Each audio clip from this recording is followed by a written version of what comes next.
The Claude Pepper Foundation is an umbrella organization that was created by Senator Pepper back in the middle 80s, 1985, 86, 87, and it was originally designed to carry on the transfer of his papers and collection to Florida State University, and later on evolved into a much bigger operation, which now is kind of the parent, if you will, of the Claude Pepper Center and the Pepper Data Center and the Institute on Aging and other assorted projects that we have underway throughout the state. So in a sense, like I said, it's an umbrella organization designed to further his work in principally field of aging services and how do we improve the quality of life for elderly in the world. The Claude Pepper Center here on the Florida State University campus is not only a museum where we house a really unique collection of memorabilia about the senator. It is also a library where we have his collection of papers, over 3 million items, as well as collections of other dignitaries in Florida like Governor Askew and Governor Collins and so forth. It is also an office building for the Institute on Aging, where we have a variety of scholars that are part of the faculty at Florida State University. The foundation offices are here in the building. Our scholar in residence, Dr. Polifka, is here and carries on his research in the field of aging services and alternatives to nursing home care. The State Data Center on Aging Services through Medicaid is also here. So it's a multi-purpose building, if you will, that is designed to further Senator Pepper's values and goals, which are in part to improve the lives of the elderly. I did meet Senator Pepper once, and it's an interesting story. This takes place in the early 1980s. I can't tell you the exact year. I'm going to say we picked 1982, but thereabouts. At the time, I was the staff director of the Appropriations Committee in the Florida House of Representatives. And I literally was sitting in my office one afternoon, and I hear somebody walking up the hall, kind of a shuffling gait, and you could distinguish it because it wasn't the click, click, click of people walking quickly. And I heard this voice out in the anteroom talking to the receptionist, asking for me.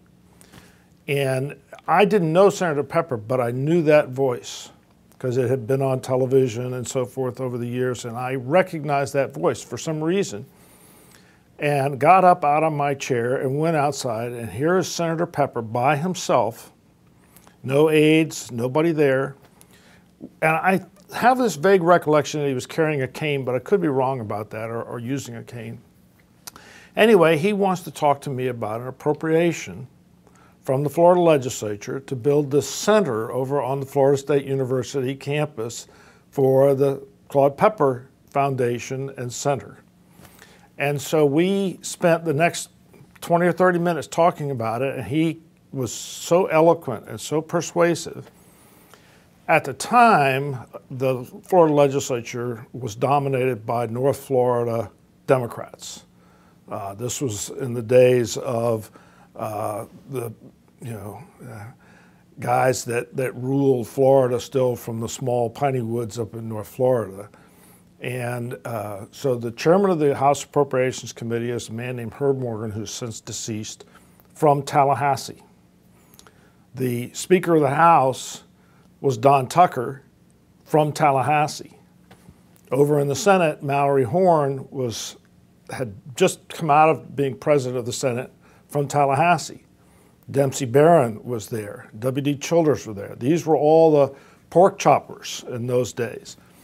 And so we started to tell the story about what Senator Pepper wanted to do as he's wandering the halls of the Florida Capitol by himself without any assistance. And of course, everybody immediately related to what he wanted to do, and it was just a way to further enhance Florida State University because most of these guys were FSU grads. So we wound up appropriating money to build the building that we're now sitting in. Who knew that 25 years later I would be here as executive director of the foundation that this man that I admired, everybody admired, had a hand in creating. It was just kind of an interesting revolving phenomenon, I guess, that came to fruition. Back in about 2005 or so, I was approached. I had retired from government service. I was approached by a friend of mine here in town asking if I would be willing to serve as a volunteer on an investment committee for the board of the Claude Pepper Foundation. I had spent a long portion of my professional career in the investment side of things, and so said, sure, I'd be happy to help. I knew the name and remembered this situation that I just described, but it was something that I could very happily do. And so I wound up serving with Irene Hudak, who's now the treasurer of, well, now the executive vice president, but at the time, the treasurer of the Claude Pepper Foundation for about a year or so. And then the executive director of the foundation resigned to do something else. He was a faculty member here at FSU, Steve McNamara. He left the FSU faculty and went on a leave of absence and went down to the Capitol to be a staff director or chief of staff to the House Speaker. And so I got a call asking if I would be willing to serve as the executive director of the foundation. And it was something that I could do, and I was happy to help any way that I could. So I was drafted into that position, and so in April of 2006 I wound up being selected as the executive director and put on the board of the foundation at the same time. In 2006, the foundation was going through a transitional stage in its life, and the center director, who had also been Dr. McNamara, and the foundation director, wore both hats at the time, left. So much of their original work agenda, building the building, creating the museum, funding the Claude Pepper Center, funding the Institute on Aging, all of those major tasks had been accomplished. And Dr. McNamara, with his leaving, left a void to find a new director for the center, and then to find a new foundation director, which I was able to fulfill for a while. And so we set out on a search to find a new center director. We selected, after a little while, Monsignor William Kerr, who had been at one time the archdiocese head here in Tallahassee for the Catholic diocese in this North Florida area, but had left many years ago and had gone to Washington and had been very prominent at Georgetown University in Washington and at American University in Washington. It was very influential amongst members of Congress who were of the Catholic persuasion, because that's the circles in which he tended to travel. Well, Monsignor Kerr relocated to Tallahassee, got reestablished with the diocese here, and became the executive director. And his focus was largely international in scope. Monsignor Kerr was very committed to furthering the cause of peace around the world amongst nations in conflict. And so he saw as a mission of the Pepper Center, drawing largely on his own personal contacts with members of Congress, and he was very close to the Saudi royal family and others, a way to take the center another step in that evolution and moving in an international direction. He was very heavily involved in doing that, and unfortunately had a massive heart attack and died within a couple of years of coming on board. And as I said, largely because of his personal contacts, we had refocused our energies. Well, finding somebody with Father Kerr's portfolio was really difficult, and in fact proved to be impossible. And the foundation decided to refocus back towards some perhaps of the more core issues that Senator Pepper was involved with, the whole notion of services to the elderly and aging issues and health care and so on and so forth. So we started the search again for a new executive director for the center. Found Dr. Polifka, who had been in Tallahassee for many years, gone down to the University of South Florida at their Institute on Aging, and was interested in relocating, so he came back to FSU. I want to say about a year and a half or so ago, and we created the position of a scholar in residence at the foundation so that he could carry on his academic research, his scholarly research, and at the same time made him executive director of the center. The foundation was then able to step back from the day-to-day operation of the center, which I had done for a while during that interim search period, and start to refocus on running the foundation, which is what I'm currently doing.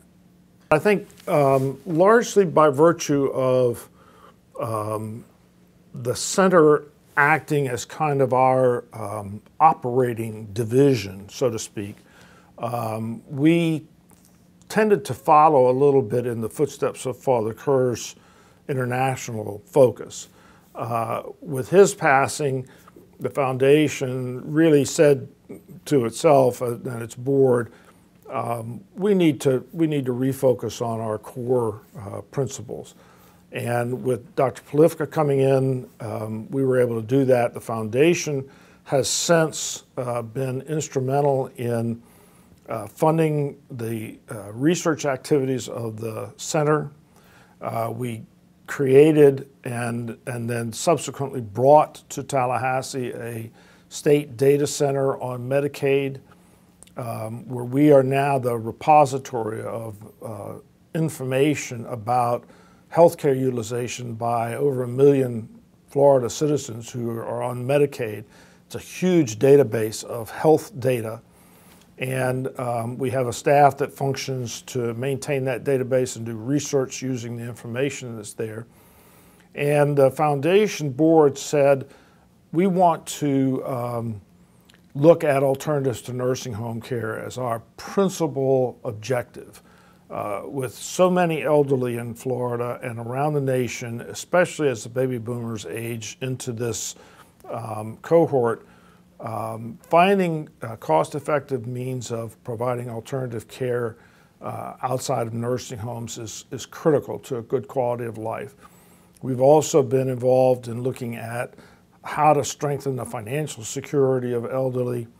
We've also been involved in trying to support good government. And 2 years ago, three years ago now, we were a key participant in funding the League of Women Voters debates, presidential debates, along with the AARP and Blue Cross Blue Shield and so forth, that carried on all the public broadcasting channels around the country.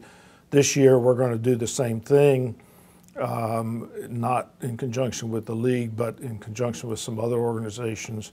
We're going to support those debates and finance those, because we believe that that's very instrumental in having an informed electorate, and something that Senator Pepper was very strongly a supporter of.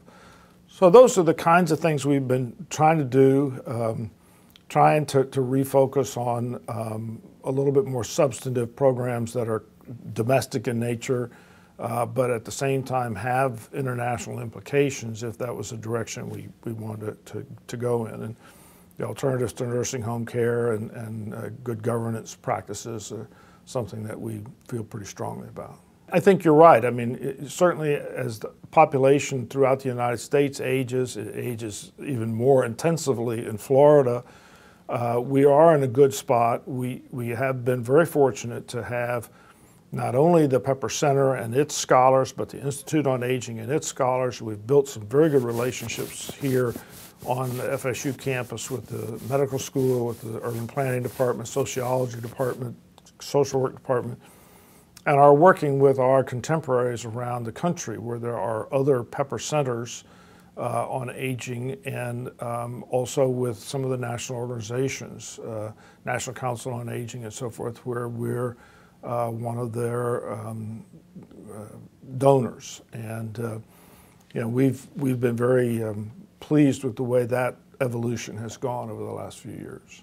The foundation has contributed a substantial portion of its initial appropriation and the money that it raised to other organizations, to some of these subsidiary organizations. So now we're faced with the task as a foundation of trying to determine whether we want to embark on a major fundraising initiative or use the assets that we have left to kind of maintain our status, but not really to grow it or not really to enhance it in any dramatic fashion. And that's one of the issues the board is wrestling with right now. You know, what do we do now? The foundation has enough resource, to continue to function for the next few years, but it's on a declining slope, and without you know, some additional resources, fundraising efforts of some consequence, we won't be here down the road for much, much longer anyway. There have been efforts in the past to have a fundraising campaign, but it hasn't really been embraced all that enthusiastically by the board.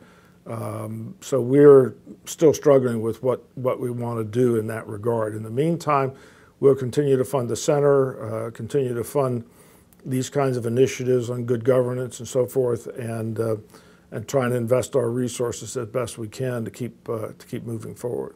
The relationship between the various entities is really fairly straightforward in the sense that first there was the foundation, created back in the late 80s, and it has existed since that time. The foundation created the Pepper Center, and it also had a hand in funding a portion of the Pepper Institute on Aging. And both of those organizations are really essentially kind of academic research-driven organizations looking at issues related to aging, financial security, financial well-being, health care issues for the elderly, and so forth. And the foundation brought all of them together along with the Pepper Museum and the Pepper Library here in this one building on the FSU campus, where we have the archived collection of the Pepper papers, as well as other prominent politicians and public figures. The Pepper Center and the Institute and the museum and the library and the foundation all share the same physical footprint, which makes it convenient, but they're really focused in a little bit different directions. The foundation now, having spent as much of its resources as it has to create these other organizations, is now trying to come to grips with how we want to proceed from here, and that's the critical question for us. I think the senator would be delighted if he were to come back and see what his initial legacy has wrought. Not only in the way that his collection of papers have been preserved, which is really kind of the first step in that process, but all of the associated memorabilia that he collected over his lifetime in Congress. The museum is really a very unique learning location for scholars and others who want to see a major figure in politics in the United States history, with a lot of interactive exhibits and so forth.